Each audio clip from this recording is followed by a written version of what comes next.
الله وبركاته. النهارده هعمل معاكم بطة محشية بتتبيلة خطيرة.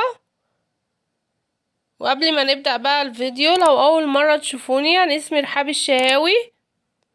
متنسوش الاشتراك في القناة ولايك وشير لو عجبكم الفيديو. هبدأ وأقول بسم الله. معايا هنا البطاية غسلها بخل وملح وليمون ونقعها نص ساعة عشان الزفارة. مطحنة الخلاط هضيف فيها 5 حبهان ورق لورا، هضيف نص معلقة فلفل اسمر وهطحنهم مع بعض. هجيب بقى بولة صغيرة هضيف فيها معلقة من التوابل اللي انا طحنتها، وهضيف نص معلقة ملح وهم مع بعض.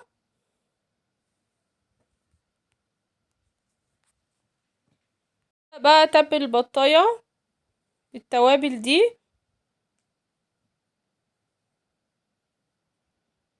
هتبلها كده كويس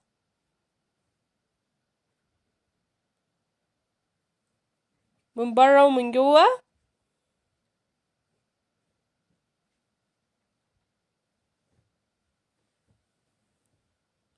ودخلي كده تحت الجلد.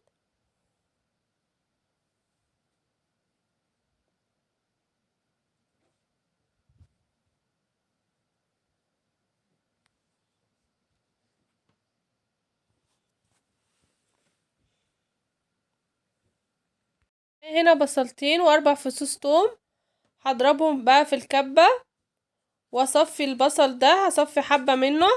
بقى حبة من مية البصل، هضيف عليه معلقة صلصة كبيرة،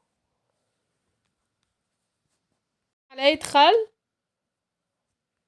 وهضيف زيت، معلقة زيت كبيرة، ربع معلقة فلفل اسمر، نص معلقة ملح، واقلبهم كلهم مع بعض.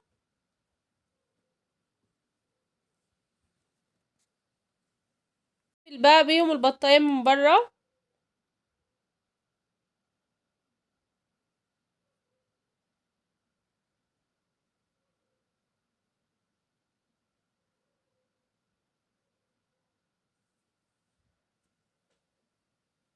على النار هعمل الحشوة بتاعة البطاية.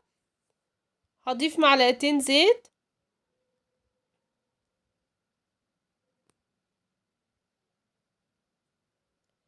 وهضيف بصل،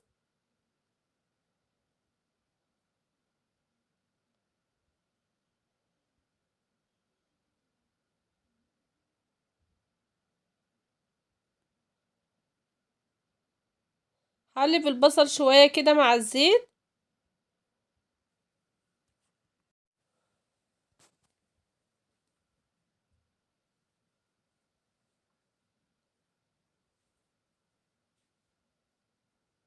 وهضيف بقى الكبدة والقناصة انا قطعتهم بتاع البطاية،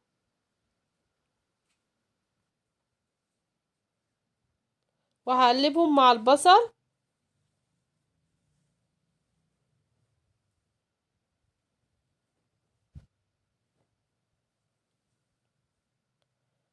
وهبدأ بقى اضيف التوابل. هضيف نص معلقة من التوابل اللي انا طحنتها، وهضيف فلفل اسمر،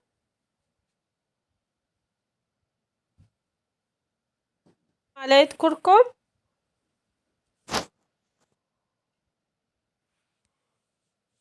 معلقة بابريكا.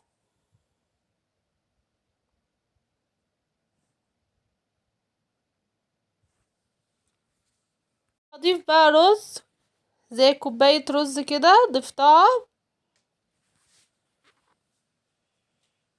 وهضيف نص معلقة ملح،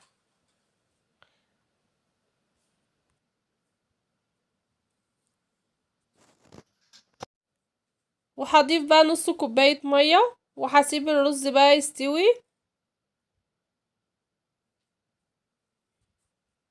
انا الرز بقى سويته نص سوا. هبدأ بقى احشي البطاية.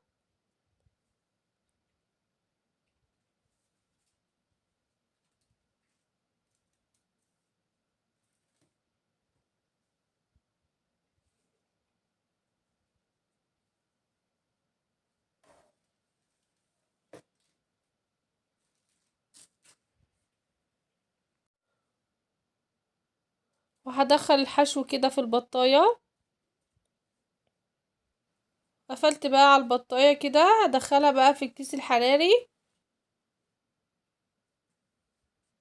وهربط بقى الكيس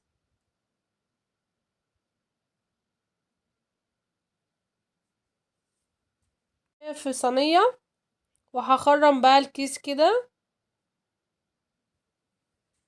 وهضيف مية بقى في الصينية، وهدخلها بقى الفرن على درجة حرارة 220، هتقعد حوالي ساعتين. بعد ما طلعتها بقى من الفرن ريحتها جنان. جربوا البط بقى المحشي بالطريقة ديت، واشوفكم في فيديو جديد ان شاء الله، والسلام عليكم.